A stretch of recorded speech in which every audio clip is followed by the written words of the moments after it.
Welcome back to another process video.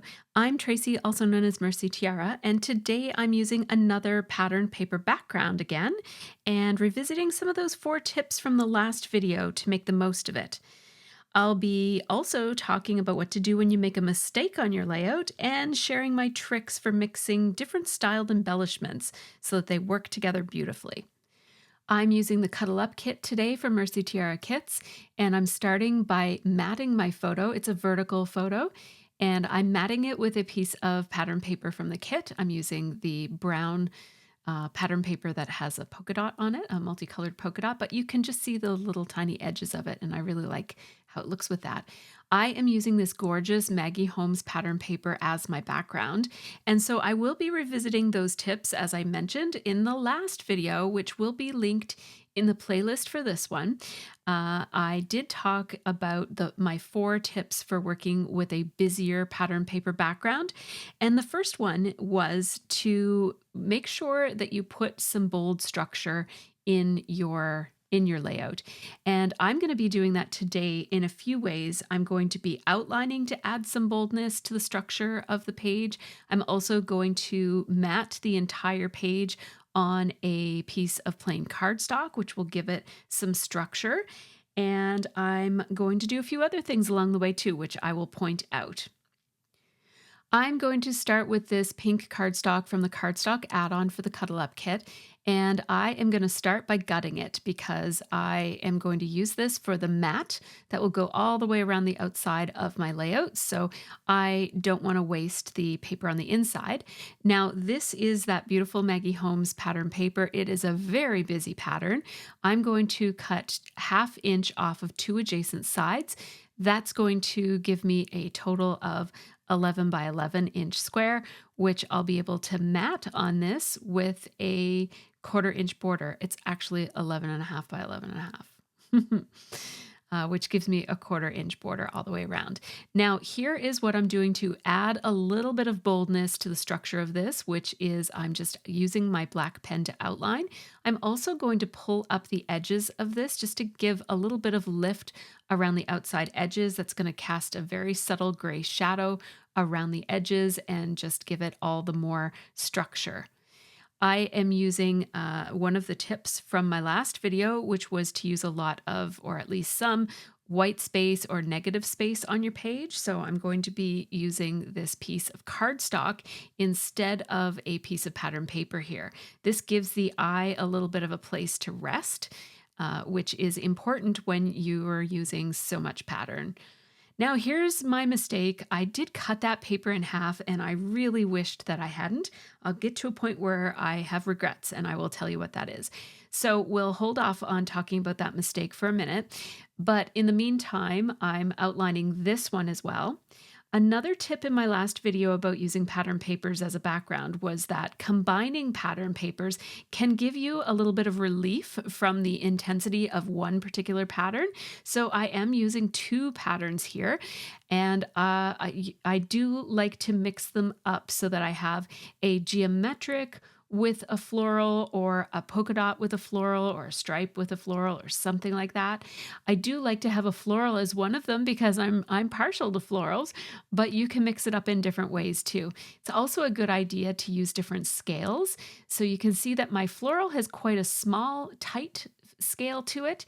Those flowers are a little tiny little bits, and the plaid that I'm combining it with is, I would say that's probably a medium scale plaid. So those differences of scales give you some interest, and it also allows the eye to not get too overwhelmed. I wouldn't want to have 2 small scale patterns together necessarily, unless if I was looking for a very energetic or cluttered look to maybe complement my story or something like that.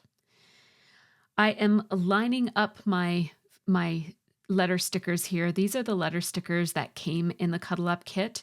They're these beautiful foam letter stickers from Vicky Bouton, and they are gray and black, but they also have this warm bronze lining on it, and they're really, really nice. So this is a photo of my cat hanging out in the basket underneath of my cutting machines here in my scrap room. And so I'm calling this Cutting Edge Kitty. And I have cut some some slits in the bottom of this cardstock, and I'm just going to curl them up so that it looks a little bit like it's been torn by the cat. That's what I was going for there. So that just adds a little bit of theming to the page. I decided that it was a little bit too long, so I cut one of those little strips off, and then I had to reline the bottom of it so that it all looks finished again. And here I am regretting cutting the paper. So I found the piece that I cut off of it and really, really wished that I had left it alone for a little bit longer before making the decision to cut it down, because I really like it like this. The reason I like it like this is that it just provides a little bit more of a anchoring for that green cardstock that holds my title and my photo. So what I'm doing here is I'm actually using a piece of scrap paper, and I am just putting it behind and using it as a way to connect the two pieces of paper together. And my regret here in particular is that I had outlined it. If I hadn't outlined it, I would have been able to piece those two together much more easily, and you would not be able to see the place where the two of them meet. However, you have a couple of options here. So I was thinking as I did this, I thought, well, I might just figure out a way to put a tag or some type of embellishment or something there that will cover up the line that goes right across the center of that paper. It would be easy over on the little tiny bit that sticks out on the left-hand side, and more of a challenge on the right-hand side where there's a fairly long line. However, you will see that I actually end up not doing that. I just leave the mistake. And I guess that's my tip for you, is that things don't have to be perfect. You're a human being, and these are handcrafted pages that are lovingly made for you to remember your stories that you're telling and to pass them on to others, or to share them with the world, or to use as a creative outlet. And you don't have to necessarily fix and cover every single mistake that you make. So I'm going to embrace my own imperfections and just leave that line there. Meanwhile, I am taking out some letter stickers here, and I am spelling out the words cutting machine with a question mark. And then below it, I'm spelling out I prefer claws. And it's purr and fur, as in, cat words, because we love a good pun around here, don't we? So this was a title that was suggested. Actually, both of these titles were suggested by Tiaras over on Patreon. I was live streaming on Patreon while I did this. So I got some input from the folks who are watching, and I just love these puns. The cutting machine, I prefer claws, was suggested by our good friend of the channel, Harmony. And I cannot remember for the life of me who suggested cutting edge kitty, but it was a really great suggestion as well. So I wanted to use both of them on the page. So this is the great thing about having two different fonts in a kit, is you end up getting the option to do some subtitles with the smaller stickers. That's what I did here. Now, I did feel like there was just a little bit too much of that green paper showing underneath of the title, and I did not want to shift around those letters one more time because I already did it once to straighten them out. So I'm just trimming down a little piece of patterned paper to go along the bottom just to fill some of that green space there, and it provides a little bit of a cap for my little my little caption. So now all I have to do is choose the embellishments. This is really the funnest part of a page for me, so I'm going to have a good time here. I have the kit supplies, but I also pulled out these cut-aparts. These are printables that I offer over on my Patreon for tiaras. These printables are, I include one every month, and they are provided to the top 2 tiers of my Patreon. So you can head over there and check those out if you're interested in getting printables every month from me. And every month I make them so that they coordinate well with the kit that's out that month. Although, of course, they do stand alone on their own as well, because not everybody who's a Patreon is a subscriber to the Kit Club. So I printed mine up on sticker paper and then I also printed them on cardstock. So I'm just cutting out the ones that are on cardstock because they're a little bit thicker and you can distress them and pull them up and give them a bit of curve and texture to them too. So I cut out two of these tabs here that say document and the other one says details. And these are examples of the fourth principle or tip that I gave in my last video. The fourth tip about using a busy pattern paper background is to use embellishments that have a larger scale. And so these embellishments have some negative space on them. So that's part of the, I guess, the third tip as well. But they're also a larger scale embellishment. They're not a tiny little detailed delicate item. They're more of a bold, large scale item. And I'm going to choose some floral embellishments as well. And I'm going to be keeping that idea in mind of wanting to have a fairly large scale. Wow, that tag works perfectly there, but I don't end up using it there. But I really do like that look, even more in retrospect than I think I did at the time. So I'm just, as you can see, I'm just auditioning all the different options here to see if I can layer together a little combination of things that's going to work. But I'm going to end up not really using a journaling piece there because I don't really have much to say about this. The caption and the photo tells the whole story. And I really love my photography to do the main bulk of the storytelling for me between the photo and the title. Usually it tells the gist of my stories. And so I've picked out this very large floral, and as you can see, it's a large scale embellishment. So it stands up to the background and holds its space and gives your eye a little bit of a resting place as well.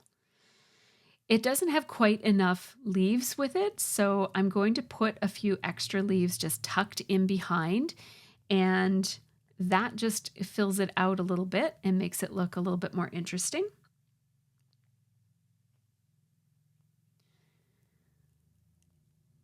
I'm just looking to see if there's anything else. And the one thing that I'm noticing here is that single large flower, because it's just the one, it is a different art style than the flowers that are on the back. So, like on the background piece, I mean, which is a Maggie Holmes. So this is a Simple Stories, and then the background paper is Maggie Holmes. And Maggie Holmes certainly has her own vibe, right? Like her artwork is very recognizable. And so we've got this kind of floral detailed look on the background, and then we have this less detailed flower right here. I do like that this flower is less detailed because it makes it a larger scale item, which works well with that detailed background. But I just needed to add a few little details with some outlining. And then here is my tip for helping pull together two different art styles on a project. So I just layered on top of that flower a puffy sticker flower from the same collection, so the Maggie Holmes collection. And that just allows that flower, the yellow one I mean, to not stand out quite as much as it would have if it didn't have that pink flower layered on top. Because that pink flower is definitely a very similar style. It's just a bit of a larger piece. To the florals that are on that background paper. So that just pulls some of that same more decorative style into the foreground of the layout. I added a little brad there, and with a busy background, I do like to take it easy on the embellishments, so maybe that's a fifth tip for working with a busy pattern paper background. So here is the layout. It's all ready. So before we jump into the final photos, I want to give a quick shout out to my amazing Patreon supporters. These folks truly help make this channel happen, and I am so grateful for each and every one of them. You're going to see them on your screen in just a second. Tiaras get early ad-free access to all of my process videos, plus real-time unedited versions, often in the form of live streams. They also get exclusive behind-the-scenes content from my craft room and process, along with sneak peeks into the Kit Club, and some of them also get digital downloads each and every month. And a big thank you to you also for watching all the way to the end. I'm MercyTiara, and I love sharing my full creative process with you, including all the little decisions and lessons learned along the way. Be sure to check out the links at the end of this video to dive into my collection of process videos. I hope that you enjoyed this page. I would love to hear from you. Let me know if you use a busy pattern paper background very often or rarely. Has this video given you some ideas to try? And also let me know how you handle your mistakes because I'm always curious about how people approach that. In the meantime, you take good care of yourself and have a really great scrappy week.